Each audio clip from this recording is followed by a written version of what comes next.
Olá, muito boa tarde, seja muito bem-vindo, muito bem-vinda a mais um FIS em Exame, em oferecimento do Clube FI. Hoje, para você, é dia 17. Para mim, para o Eduardo Levi, que está aqui comigo, dia 14. Estamos gravando. FIS em Exame geralmente é ao vivo, né? Mas caiu aí no meio de um feriado meio estranho, porque alguns vão parar, outros não vão parar, mas no meio de feriado a gente achou melhor, mais seguro, gravar com antecedência. Então, dia 14, 10 horas da manhã, estou aqui para bater um papo com o Eduardo Levi sobre FOFs. Na semana passada, você lembra, as pessoas já comentaram, adoraram a conversa da semana passada, eu fiz a seguinte provocação para você. O que é que você está deixando passar nos fundos de tijolo? É muito desconto sobre valor patrimonial e tal, todo mundo olhando para o fundo de papel. Eu falei, o que você está deixando passar no fundo de tijolo? E será que não tem algo aí passando também, um dinheiro sobrando na mesa nos fundos de fundos, nos FOFs? Eu acho que a resposta do Levi vai ser que sim, mas você que tire as suas conclusões. O importante é a gente ter essa oportunidade de bater papo, conversar, aprender. E falar com o Eduardo Levi é uma aula de macroeconomia, de gestão de fundos, enfim, sempre um bate-papo muito rico. Então vamos lá, aproveitar a presença dele aqui para aprender. Presta atenção, vai anotando no seu caderninho que aqui essa entrevista termina como aula, você vai ver. Não exagerei, Levi, eu sei que você vai falar que eu exagerei, não exagerei. Tá bom. Obrigado por estar aqui, viu, mais uma Prazer é vez. meu, sempre. Muito bom. Então, tem alguma coisa sobrando na mesa nos FOFs? Tem. Eu acho importante o mercado entender, né, os investidores entenderem que há mudanças estruturais e há mudanças cíclicas. Sim. Não há dúvida nenhuma de que o mercado em baixa e em alta baixa, os FOFs não são os mais recomendados, se a gente não levar em consideração os descontos para os seus valores patrimoniais. Sim. Mas voltando, quando há uma mudança estrutural, como foi o caso das agências bancárias, que a gente sabe que vão ter dificuldades de serem renovadas, cada vez menos agência. Em 2020, o medo de que a economia não voltasse a demandar os shoppings do jeito que nós vimos como brasileiros, isso parece voltar aos poucos. Agora, no caso do FOF, não se falava de outra coisa entre 2017 e 2019, porque os preços médios nas carteiras estavam abaixo do preço de mercado, era mais fácil realizar ganho de capital. Não é verdade hoje para a grande maioria dos fundos. Mas, de novo, é uma coisa cíclica. Se a gente imagina um juro mais baixo, mesmo que seja a partir de meados do ano que vem, uma recuperação que existe prêmio em bolsa, existe prêmio em juros, existe prêmio no IFIX, em fundos imobiliários em geral, existe a possibilidade de uma recuperação também dos FOFs. Sim.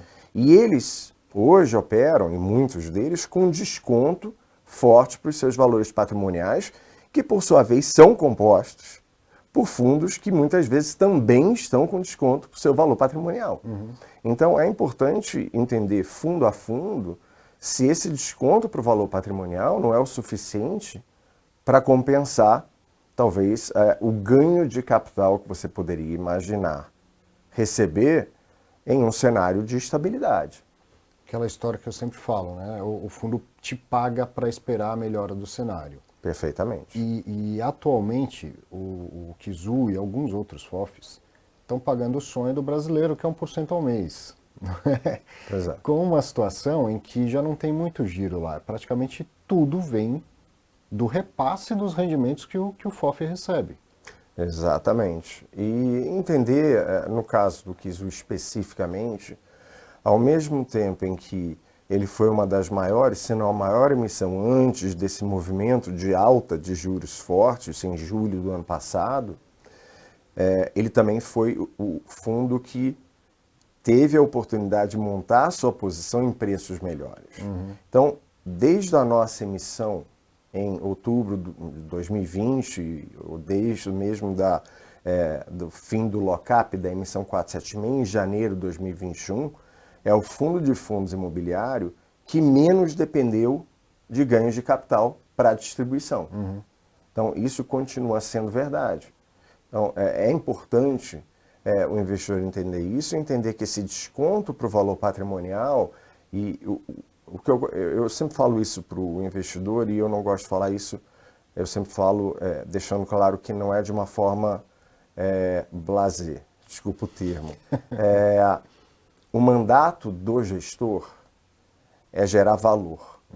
Eu tenho um índice de referência, dois na verdade, né? Eu tenho o índice Suno 30 e eu tenho o IFIX. O índice Suno 30, ele bate o IFIX e o nosso fundo, valor patrimonial, ajustado pela distribuição, bate os dois em mais de 5, quase 6% ao longo desses últimos 18 meses.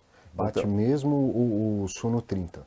bate mesmo o Suno 30. Aí que tal que você sempre falou e demorou um pouco para eu entender que era um fundo de gestão passiva, mas um fundo passivo de gestão ativa. Exatamente. Se ele fosse passivo, não era para estar batendo o Suno 30. Não era para estar batendo. Então é o que a gente fala, gestão ativa da carteira passiva.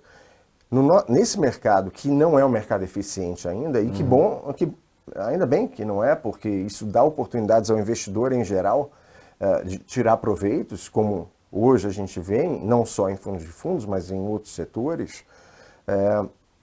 É importante que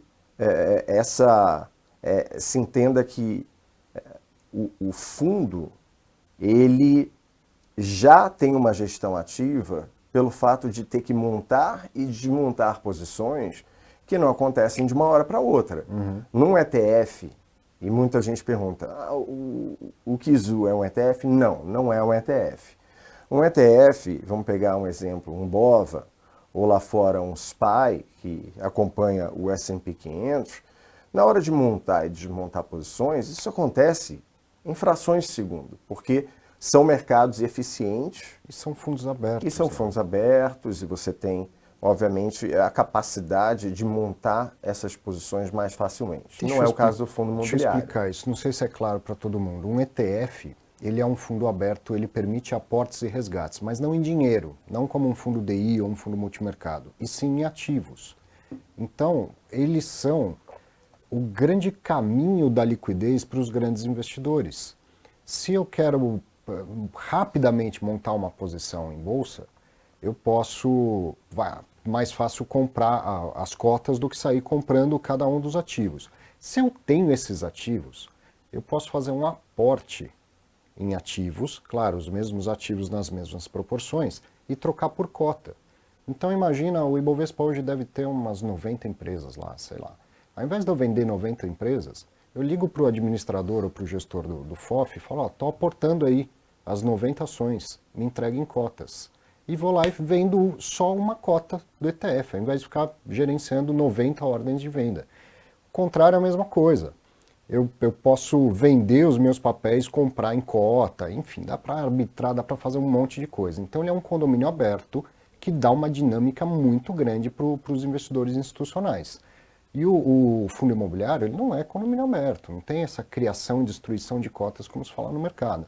Então, cada vez que tem que fazer um ajuste na carteira do Kizu ou de um fundo passivo, é no mercado igual, comprando cota e vendendo cota igual você, com a mesma liquidez que você tem acesso. Entende? No ETF não, a liquidez é dada assim imediatamente. Ó, pum, pega aí esse monte de ação e me entrega uma cota.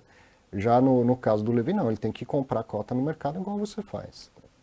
Exatamente por isso, eu acho que timing, né, é o tempo certo para comprar, sabendo às vezes que vem uma nova emissão, a nova emissão vem abaixo do preço de mercado, que talvez não seja o melhor momento de trocar a posição quando houve um rebalanceamento da carteira do índice, sempre seguindo, obviamente, os parâmetros do índice com o qual a gente trabalha. Então, já há uma gestão ativa inerente à ineficiência, vamos dizer assim, desse mercado de fundos imobiliários no Brasil. E que você sempre trabalhou bem, deixando aberto o prazo que você tinha para fazer as adequações do...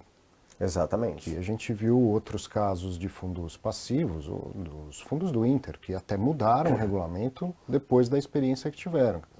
Tinha lá no regulamento prazos curtos para fazer as alterações de carteira, e a ineficiência e a falta de liquidez do mercado dificultavam muito a vida do gestor. Né? Não é o caso do Kizu, e ainda bem.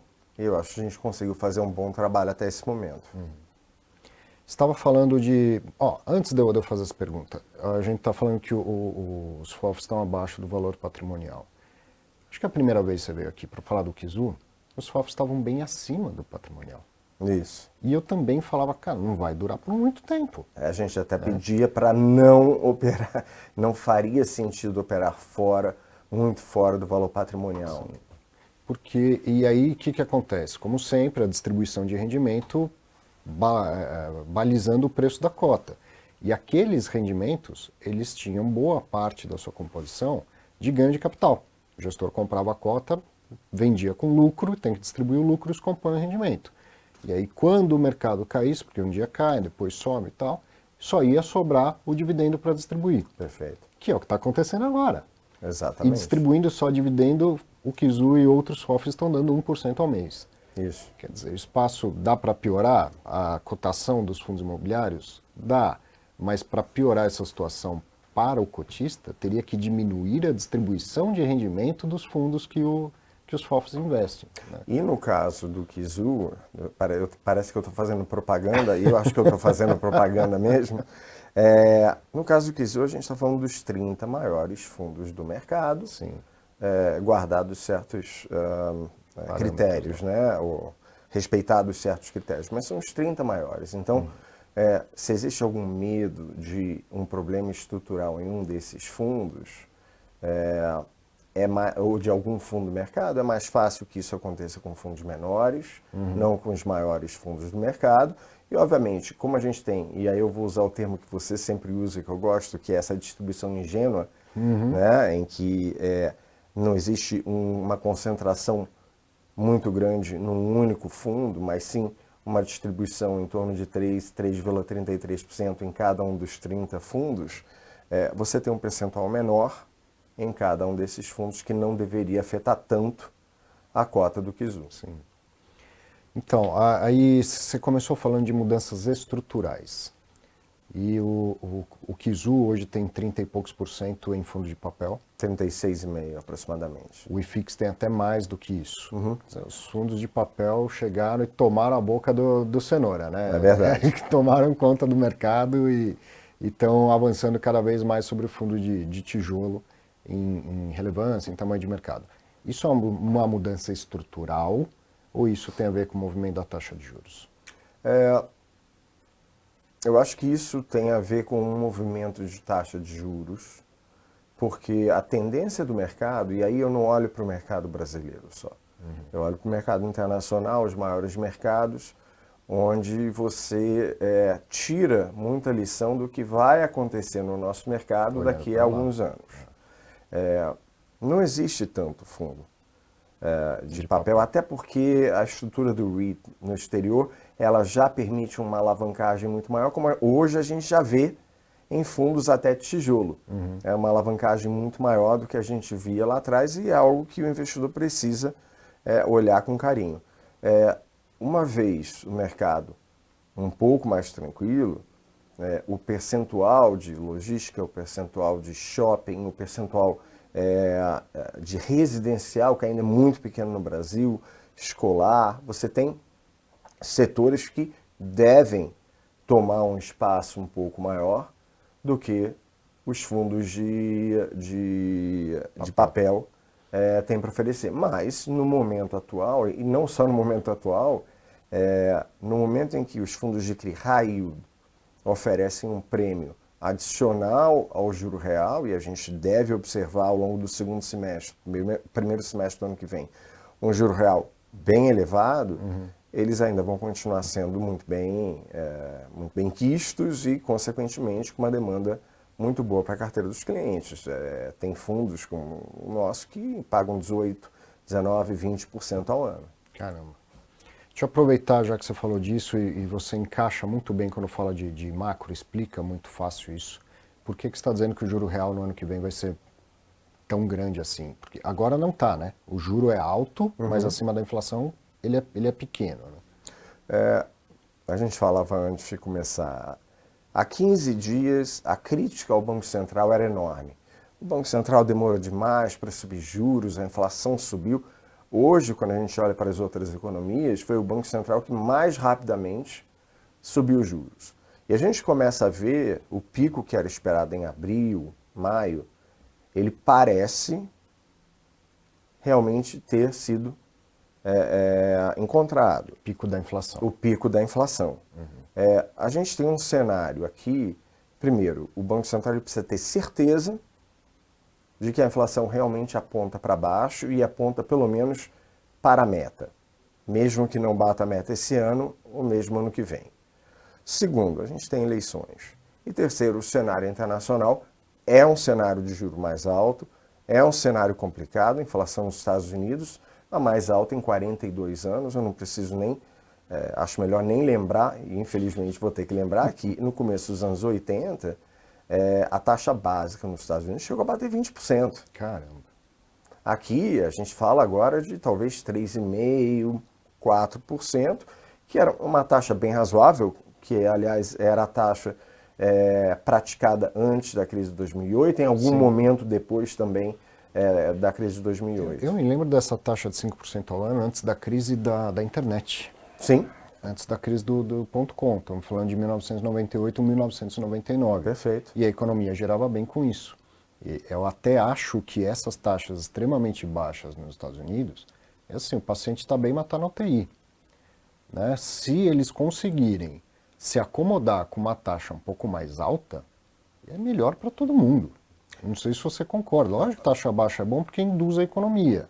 Mas uma vez me falaram isso, eu achei muito pertinente. A taxa de juro, quando ela é muito baixa e empurra todo mundo para a Bolsa, existe uma parcela da população que não precisa mais estar em Bolsa.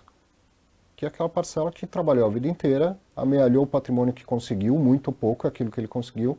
Agora ele precisa ser conservador, ele precisa conservar o patrimônio dele. Então ele precisa ter alguma aplicaçãozinha de renda fixa que entregue minimamente um juro real. Esse juro real precisa ser baixo, não dá para ser alto, senão fica que nem no Brasil que chega uma hora que você fala, não vou empreender, só vou deixar o dinheiro no DI. Mas precisa entregar algum juro real. E há anos que nos Estados Unidos não existe esse juro real que permita com que alguém não assuma risco. Né? E se esse é o caso nos Estados Unidos, imagine Europa e Japão. Sim, juros negativos, às vezes nominalmente negativos. Né? E a economia não reagindo, como é o caso do Japão há muitos anos. Eu acho que o Banco Central americano ele tem um problema, sem dúvida nenhuma, em mãos. A reação já é uma reação mais efetiva. Eles têm uma grande vantagem, porque o mandato lá é duplo, um deles é desemprego, e o desemprego continua em níveis muito baixos, então a economia ela continua aquecida, apesar do crescimento esse ano ficar muito abaixo daquele projetado há alguns meses. Se a gente falava de 4% de crescimento de PIB hoje, talvez a gente fale de 2,8%, e para o ano que vem um pouco mais baixo, mas ninguém esperava uma inflação tão persistente e uma condição, obviamente, de recuperação de mercado, choque de oferta e, obviamente, agora uma situação geopolítica que afeta não só a Europa, mas todos os países desenvolvidos e em desenvolvimento. Esse mandato duplo que o Levi falou aqui lá parece coisa de gente malvada, mas não é, tem tudo a ver com a inflação. O mandato lá é meta de inflação, igual aqui, e meta de desemprego, taxa de desemprego, não de emprego. Se tiver muita gente empregada, o Banco Central tem que trabalhar para aumentar o nível de desemprego até 4%, se não me engano. Até 4%.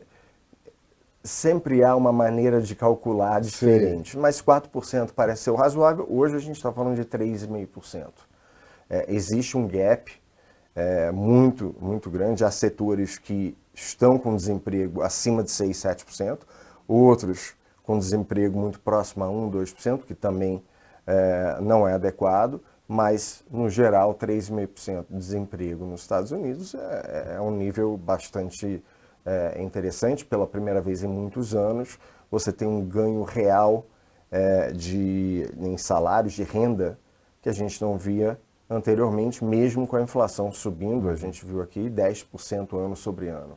Ou seja, muito emprego acaba levando a muita inflação, que levaria a mais juros, né? As coisas são ligadas, não é uma doideira que eles fazem lá.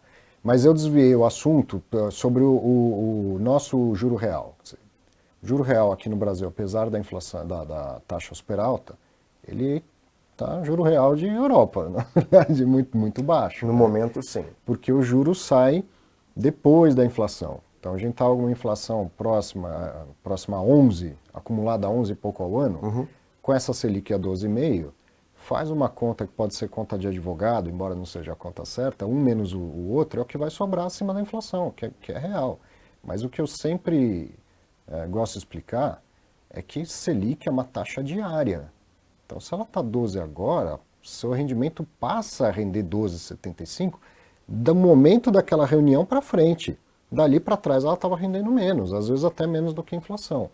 Quando que a gente volta a ter o juro real? É porque na hora que caía a inflação, você estava falando, o Banco Central tem que ter certeza. Eu entendo assim, o Banco Central não vai ser rápido ao descer os juros e a inflação tende a descer antes dos juros, é isso? É isso, e lembrando que a gente tem um evento mais do que relevante, que são as eleições. E que é muito difícil dizer hoje qual é o tratamento que o novo presidente, ou mesmo o atual, caso seja reeleito, vai dar num segundo mandato no que diz respeito à equipe econômica e, obviamente, ao Banco Central. O Banco Central, imaginando que tenha preocupação com inflação e crescimento, os números de crescimento parecem um pouco melhores do que aqueles observados anteriormente, ele deve deixar o juro mais alto por um bom tempo. O que seria um juro real adequado para uma economia em desenvolvimento de primeira linha, no qual o Brasil se insere? Pode ser algo próximo entre 2% a 4% ao ano. Dificilmente a gente deve ver um juro real acima disso, como a gente viu em 2015, em 2016, 2017, com certeza. Então, é muito possível que o Banco Central atue novamente amanhã, né? A gente tem um dia especial, você tem tanto uma decisão do FOMC nos Estados Unidos, que seria o cupom. Eu sei que você vai explicar, então já explico por você. É o cupom americano e tem o nosso cupom. Ele deve subir a taxa, a gente está olhando para algo próximo a 13,25. É difícil dizer se ele vai indicar uma possibilidade, não a probabilidade, mas uma possibilidade de um contínuo ou de mais uma alta. Os números começam a apontar para baixo. Ele precisa esperar alguns meses para ver a política monetária realmente tendo efeito, e são meses importantes porque a gente está entrando agora no período eleitoral. Então, olhando para esse cenário, é factível imaginar que o juro real continue mais alto ao longo de 2022, e comece a cair a partir de 2023, junto com a inflação, mas mantendo um juro real mais alto. Se hoje o juro real está baixo, 1,5%, é possível que ele vá para o nível de 3,5%, 4%, e ele comece a acompanhar a inflação no ano que vem. Não é à toa que as projeções para a taxa de juros em 2023 estão em torno de 9%, com 5,5% de inflação. 4 pontos percentuais, 3,5% e 4% acima da inflação de juro real. Trazendo essa conversa de novo para o nosso mundo, que você vai entender muito bem por que eu quero aproveitar esse conhecimento todo de macro do Levi, é por isso que a gente está vendo um movimento de gestores de renda fixa em geral querendo se posicionar mais em CDI do que em IPCA. Quer dizer, as pessoas estão lendo, o IPCA tende a cair, o CDI vai demorar mais para cair, então eu quero aproveitar mais tempo do que vai ficar alto, e é o CDI que vai ficar alto por mais tempo. Perfeitamente. A demanda, nós, inclusive, olhamos para emissões em CDI, porque a gente vê no próximo ano, nos próximos 12 a 18 meses, um juro real que seja autossuficiente para justificar o carregamento do nosso investidor. Então, a procura por CDI faz sentido por conta disso.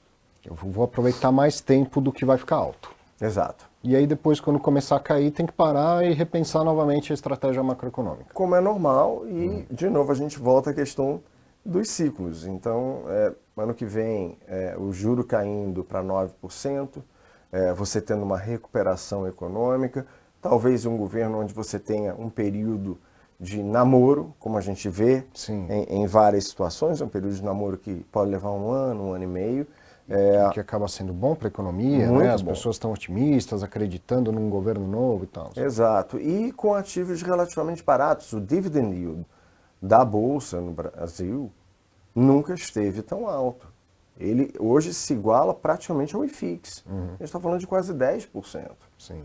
A média é em torno de 4, 4,5%. Então, há espaço para recuperação? Não há dúvida nenhuma. Então, os ativos de risco, no momento em que as taxas de juros começarem a cair, vão se beneficiar e aí o investidor volta a investir em ativos de risco ou pelo menos em fundos de risco. Se durante o ano de 2022 houve uma saída de fundos e ações, multimercados, até fundos de investimento internacional, a gente pode voltar a ter um influxo, né, de ter investimento nesses fundos, nesses ativos, para compor uma carteira diversificada, que é sempre um tema importante para o investidor, seja ele pessoa física ou não. E o investidor individual, ele deveria esperar esse timing também? Você falou de diversificação, que eu sempre prego também, a importância disso. E não é fácil para o investidor individual tentar acertar timing. Então, um fundo que tem uma diversificação já ingênua, ela vai diminuindo bastante isso, embora sobre para você, profissional, essa questão do timing. Então, Quem está assistindo deveria pensar, então, vou esperar tudo isso acontecer, ou já vai se posicionando no tijolo, nos FOFs, coisas assim? Eu acho que o investidor brasileiro tem uma mania de tentar operar timing de fundos.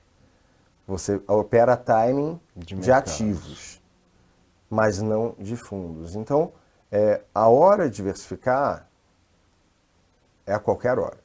Mas no momento atual, em que há descontos elevados em fundos imobiliários, em que a bolsa oferece um dividend yield elevado, em que os melhores gestores para tirar proveito de um juro alto estão nos fundos de multimercado, não são os investidores individuais, é hora sim de botar um pouco do seu dinheiro para trabalhar, apostando que esses gestores conseguem entregar um resultado num cenário não de curto prazo, mas num cenário de médio prazo. A gente tem eleições, então eu estou olhando para um cenário de 2 anos, um cenário de 2 anos e meio, ou até mais. E é interessante ver isso como parte dos investidores se encontra muito conservador. E não há nada errado com isso, porque você tem o juro aí rodando a 13%, ou vai começar a rodar a 13%. E uma outra parte que já vem colocando dinheiro. Você vê captações para fundos que até ontem não teriam tanta demanda, com demandas elevadíssimas. Fundos de private equity, fundos de venture capital, fundos de special situations, né? Então, você tem uma demanda do outro lado do espectro que realmente existe. Então, e é dinheiro de fora ou é dinheiro daqui? É dinheiro daqui, investidor brasileiro. Interessante, né? Há 4 anos e meio de juro baixo pode ter levado a uma certa mudança estrutural de consciência do investidor, né? De que existe outros mundos, outros ativos com naturezas diferentes e que cabem um pouco no portfólio. Perfeitamente.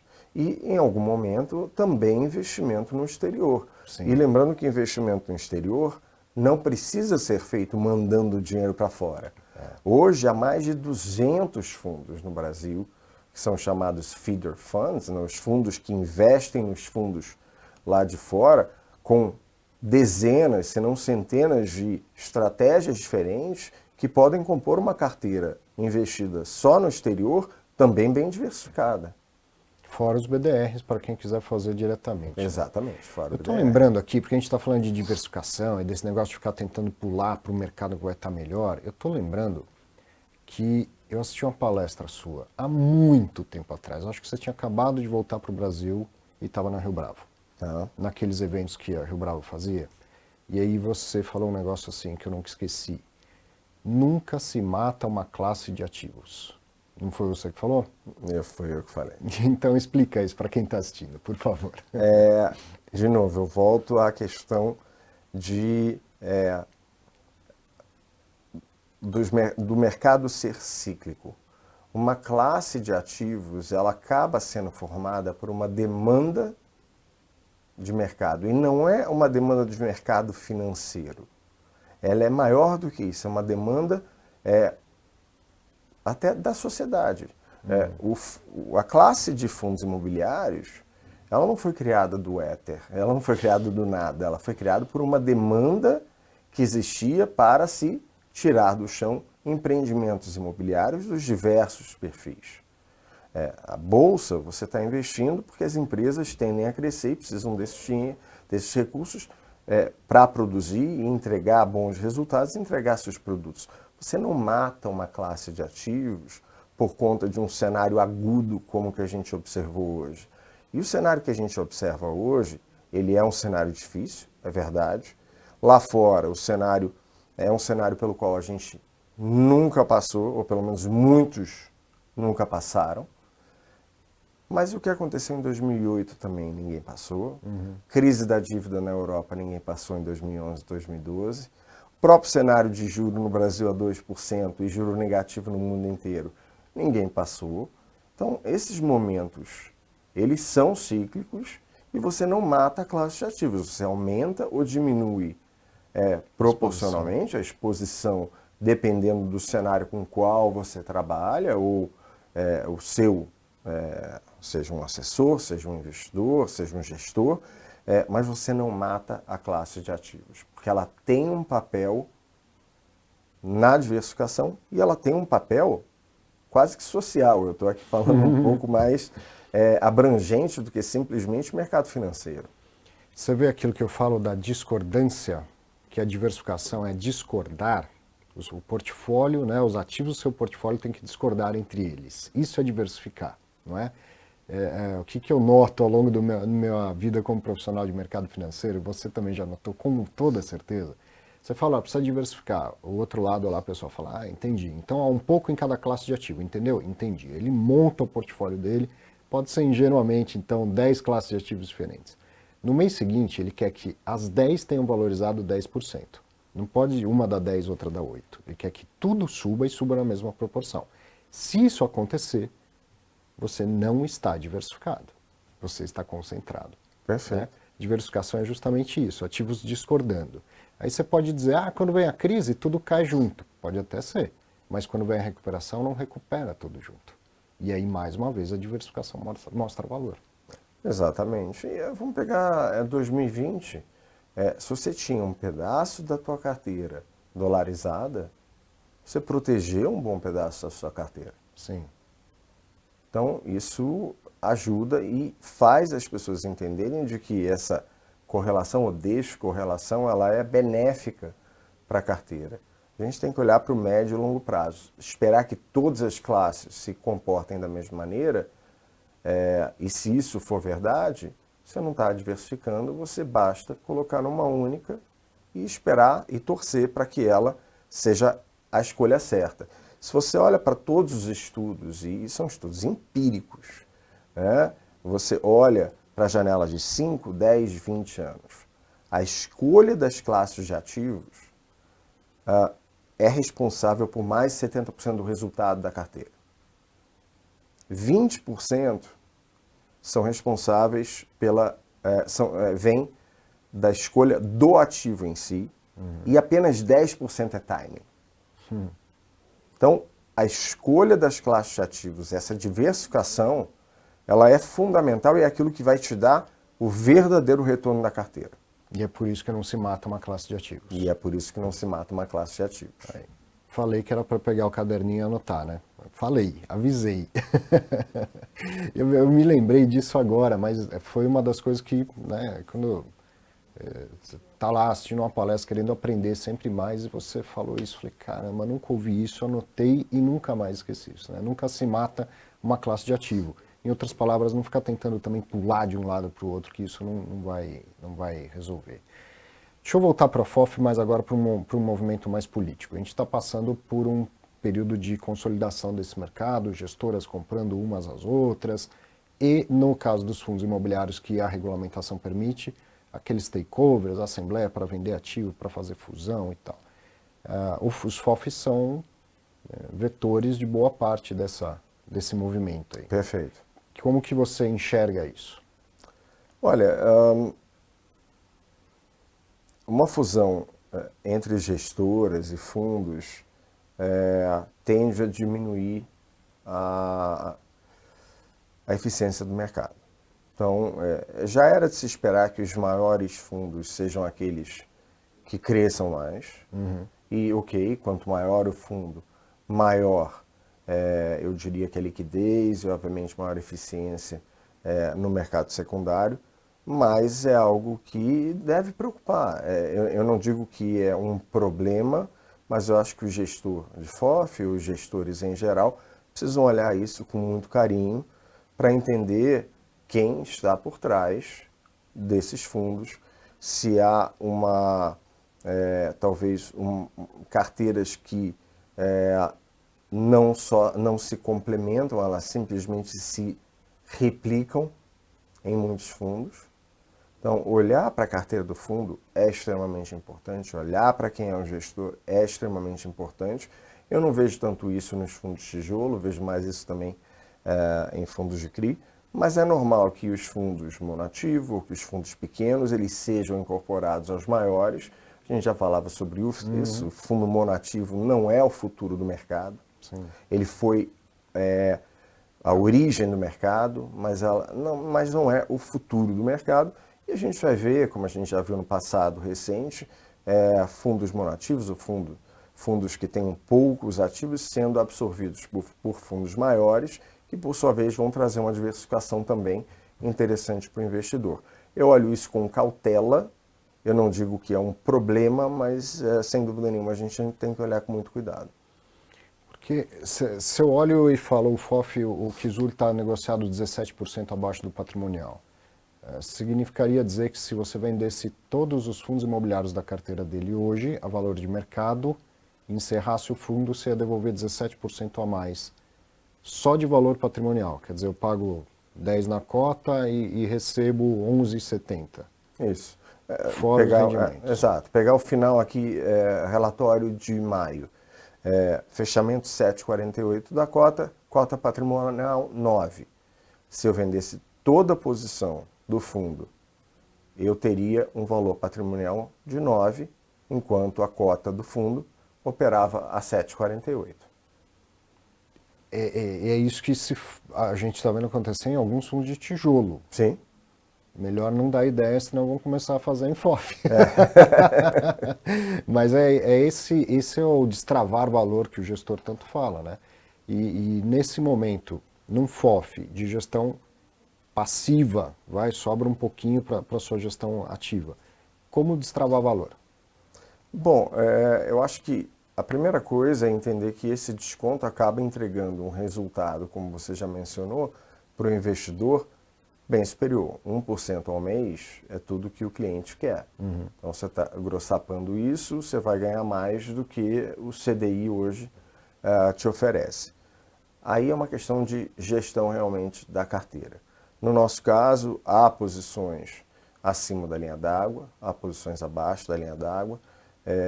Quando a gente trabalha com ganhos ou lucros represados, isso não é informação sigilosa, isso está no nosso último relatório. A gente tem um resultado, tem um lucro represado que deve ser distribuído agora no final do mês.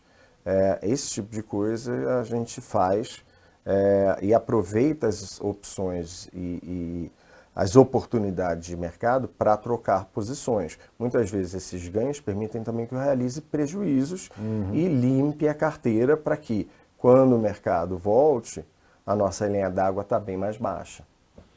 Aí, eu sei que tem gente assistindo aí que vai pensar, mas se ele está falando que permite que ele realize prejuízo, ele vai fazer isso em detrimento da distribuição de rendimento. Mas a ideia é plantar novos rendimentos no futuro. Exatamente. Para não ficar dependendo só de emissão. Para não ficar dependendo só de emissão. É exatamente isso. Eu acho que o gestor de FOF, e no nosso caso, a grande vantagem é que não existe uma concentração muito grande. ele precisa saber dosar muito bem o lucro de uma operação ou de um papel versus o prejuízo de outro e carregar essa posição e deixá-la preparada para uma recuperação de mercado. Um gestor de fundos, ele não pode estar operando só aquele momento.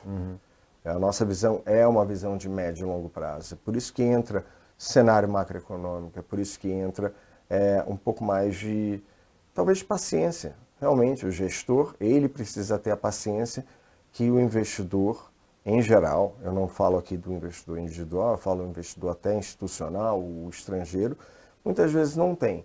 A gente olha para um cenário de 2 anos. Eu olho não para um CDI de 13, mas para um CDI de 9.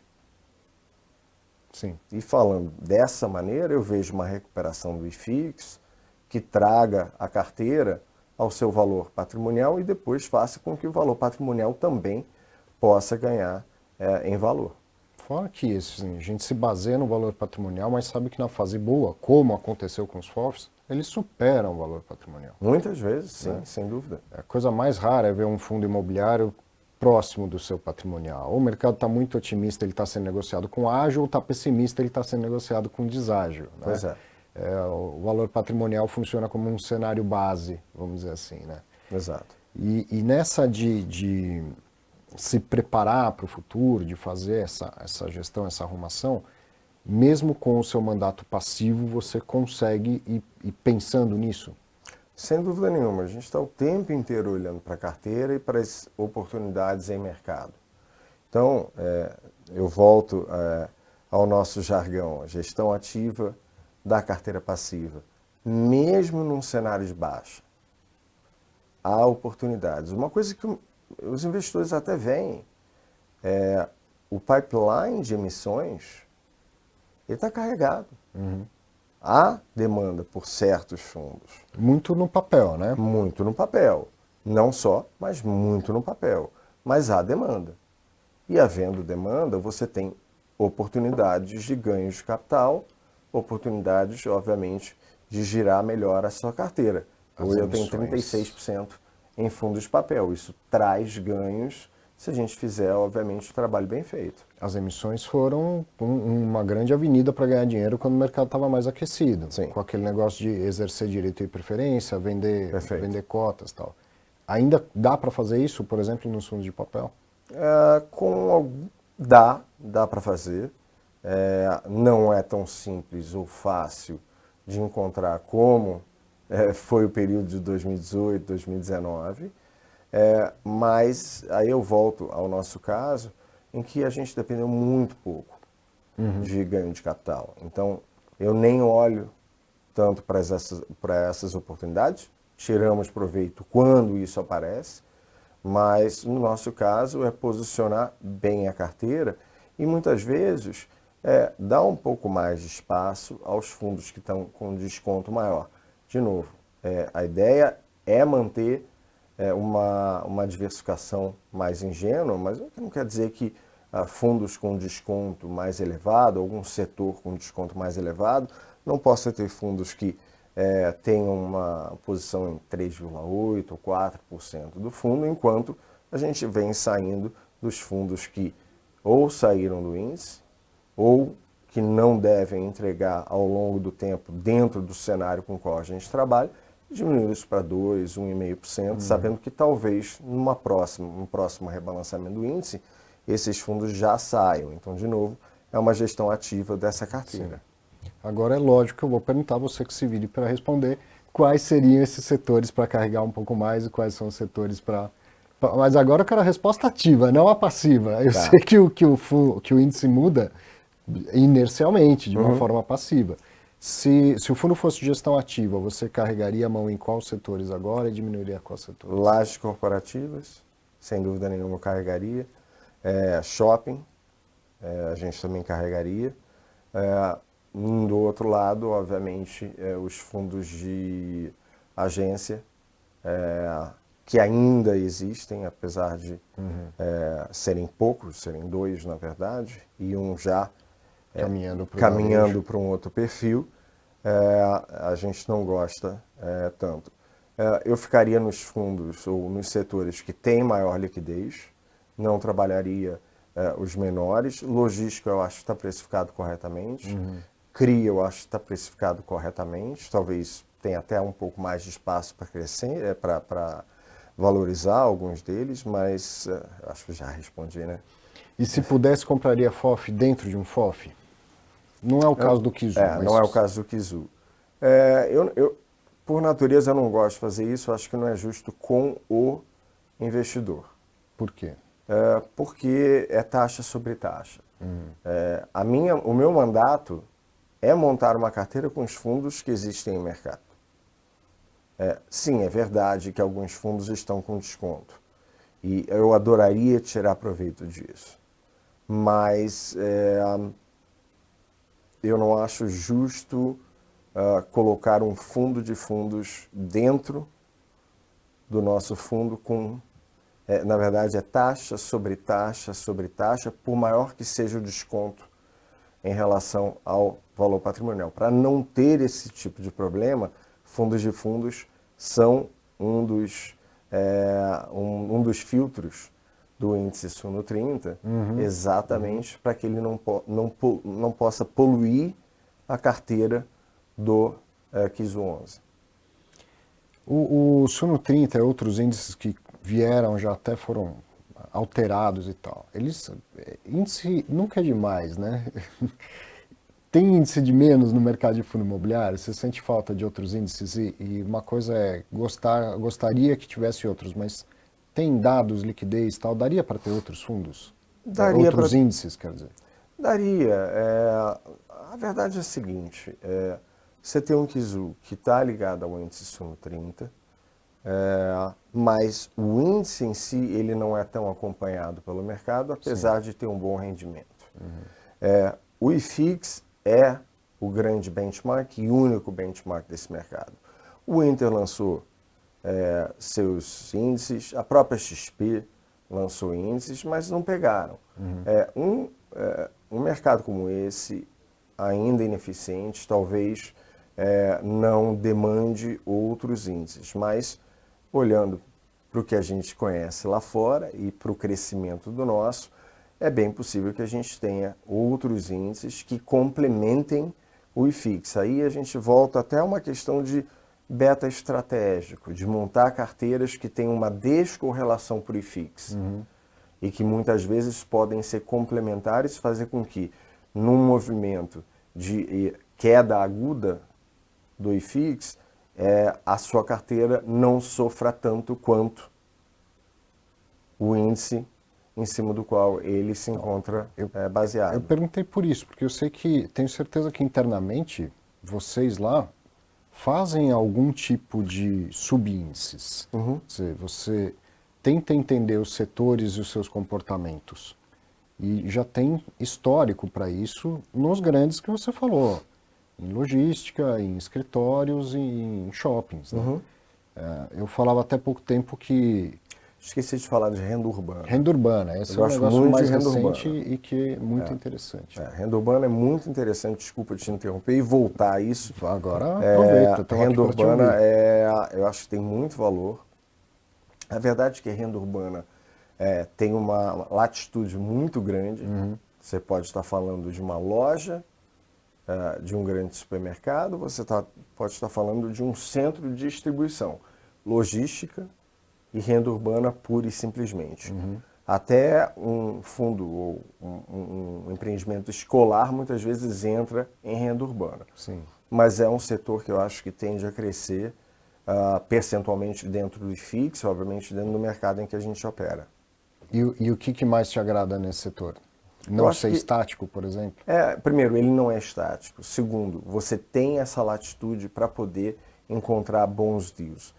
E o mercado demanda. Vamos lembrar de novo, os setores eles não apareceram porque os gestores decidiram que agora é a hora disso. O mercado demandou isso. Sim. Da mesma maneira que o mercado começa a demandar mais fundos residenciais, que hoje não são muito importantes, mas se você pega mercados como nem o americano, mas você pega o mercado inglês, ou mesmo em Singapura, e o australiano, que são quatro, né, são os 4 maiores mercados, você tem fundos residenciais grandes, você tem fundos, inclusive, que hoje a gente ainda não vê aqui. Os maiores fundos americanos são de public storage, né, de guarda-volumes. Né? Você tem public storage, você tem alguns outros. Você tem um dos maiores que compra espaço aéreo e torres de retransmissão. Então, a possibilidade de crescimento nesse mercado é tão vasta que a gente vai ver ainda muita evolução disso e, obviamente, com isso, novas classes que antes não eram, ou que não existiam ou não eram bem vistas, subclasses, desculpa, elas vão começar a aparecer e entregar valor. Quando ela vem ao mercado, ela tende a entregar um valor maior para que o mercado possa assimilar. E isso não deve ser diferente no mercado brasileiro. Talvez não agora, por uma questão, obviamente, de toda conturbada, do cenário conturbado aqui e no exterior, mas uma vez o mercado mais estável, isso deve ser uma verdade, como é o caso do Fiagro. Isso que eu ia te perguntar, o que você citou vários outros e o Fiagro, que está vindo crescendo ainda muito no papel, certo? São fundos de CRA, basicamente. Fundos de propriedade agrícola ainda são os fundos imobiliários que vieram antes do Fiagro, né? E a gente começa a ver pequenas emissões. Vai continuar sendo assim. A demanda ainda é tímida, mas eles tendem a crescer, e ainda mais num setor que, no ambiente com o qual a gente trabalha, se encontra economicamente muito viável. Sim. Então, eu acho que isso tende a crescer aos poucos. Cada vez mais a gente vai ver fundos de fazendas, fundos de, obviamente, inclusive de criação de gado, de colheita de safra, e, obviamente, os fundos de papel não vão deixar de fazer parte desse universo. Então, você falou que quando chega um segmento novo, ele entrega mais valor. Eu posso entender o seguinte, o investidor, ele deveria demandar um pouco mais de retorno pelo ineditismo, por ser um segmento que está chegando e que ainda vai encontrar alguns tropeços no caminho, é isso? Exatamente. Se eu, investidor, tenho dinheiro e posso entrar numa emissão de um fundo de CRI, num Fiagro que vai comprar CRA, nesse momento eu deveria exigir um pouco mais de retorno do Fiagro do que do fundo de papel? Deveria. A gente tem um histórico de FII de CRI, de FII de papel, que me permite, com mais propriedade, fazer uma alocação em um dos grandes ou vários dos grandes fundos. O Fiagro é algo novo, então, consequentemente, ele precisa entregar um yield um pouco maior para que o investidor se sinta confortável suficientemente para fazer uma alocação. É normal com qualquer subsetor, com qualquer subclasse, e isso não vai ser diferente. Mas à medida em que isso aconteça, esses prêmios, exatamente, o histórico, ele vai dizer tudo. Se o histórico ele for linear, ou se ele for estável, como tem sido pelo menos os FIIs de CRI, obviamente esse prêmio não vai ser mais demandado em pouco tempo. Sim, mas isso é muito importante você entender. Uma vez me perguntaram, Fiagro é igual a fundo imobiliário? Eu falei, tanto quanto um shopping é igual a uma laje corporativa, sabe? São muito diferentes, é isso que eu quero dizer, são muito diferentes. A dinâmica é igual, mas quando eu comecei a acompanhar fundo imobiliário em 2010, eu entendi a dinâmica, é igual de uma ação. E o que eu entendi também? Que eu não entendo nada de imóvel, eu preciso estudar sobre imóveis. O que está diante de mim agora, diante do Levi, diante de você? Vamos entender de agro antes de sair investindo em agro. Vamos entender de infra antes de sair investindo em infra. Eu tenho total interesse em aprender mais sobre esses mercados, acredito que eles vão se desenvolver. Mas não dá para simplesmente achar que é igual, porque a dinâmica de investir é igual. Aonde vai parar o seu dinheiro, o que vai gerar a sua rentabilidade, são mercados completamente diferentes, você tem que entender antes de investir. Né? Exatamente. os fundos de desenvolvimento, que hoje não são ou não estão em voga, até porque o investidor brasileiro, com um juro alto, ele demanda aquele pagamento mensal, e se em algum momento vai passar a ser parte de um portfólio bem diversificado. Mas, de novo, o investidor precisa entender bem onde ele está entrando, que tipo de investimento, qual é o retorno projetado, qual é o risco tomado, porque é um risco maior, já que ele não te dá esse retorno mensal que normalmente você está acostumado, seja com fundo de CRI, de lajes ou shopping. Bom, quase 1 hora de papo aqui. Vou te fazer 2 perguntinhas rápidas para encerrar. Emissões, eu sei que você adoraria. Se pudesse, eu estava emitindo aí para fazer novas compras, mas está no radar quando que vai ser possível fazer novas emissões do Kizu? Kizu, eu diria que só ano que vem. Eu acho que só quando o juro voltar para o nível de 9,5%, a gente pode ver os fundos imobiliários, os fundos de... Que não sejam de papel. Que não sejam de papel. Os que estão descontados. Descontados, eles voltarem mais próximo do seu valor patrimonial. Fazer uma emissão muito abaixo do valor patrimonial é prejudicar o cotista atual. Então isso deve demorar.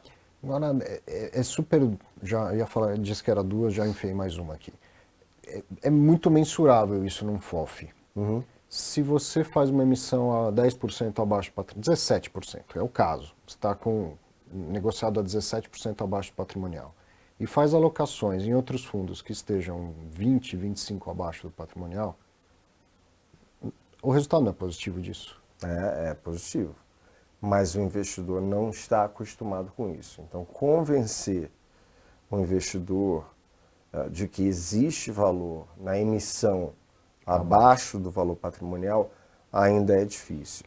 Vai existir esse valor se a alocação do recurso for ainda mais abaixo do que... É isso que a gente é um caminho, né? Não é... A emissão é o começo de uma jornada que termina com a alocação. Perfeito, perfeito. Faria todo sentido, faz todo sentido. Houve casos emblemáticos no mercado americano, em momentos no primeira metade dos anos 2000, em que era um movimento muito de alta, mas as taxas de juros também se encontravam um pouquinho mais altas. Os REITs acompanharam, obviamente, porque houve uma valorização dos ativos, mas alguns ficaram para trás, queriam fazer uma emissão abaixo do seu valor patrimonial, e até mesmo no mercado mais eficiente, maior como o americano, isso não foi tão bem visto. Então, eu acho que existe uma resistência. Bom, agora para a gente encerrar mesmo. Tem dinheiro sobrando na mesa no Kizu? Tem dinheiro sobrando na mesa do Kizu. Então, aproveite, se você acha que o momento é esse, aproveite e faça suas alocações nos fundos de fundos em geral, no Kizu, no caso aqui do Eduardo Levy. Levy, cara, sempre uma aula, sempre um prazer. Eu já sei aqui, agora você já sabe, porque né, eu estou gravado, você está assistindo depois, mas a gente vai dar o título dessa live de Nunca Mate uma Classe de Ativos. Não esquece essa, hein? Brigadão. Obrigado você, sempre. Sempre um prazer. Bom, semana que vem eu vou estar aqui ao vivo e te aguardo na próxima sexta-feira. Aproveita aí, se você tem feriado prolongado ou não, não importa, aproveite com a família, a gente se vê na próxima sexta. Grande abraço, obrigado.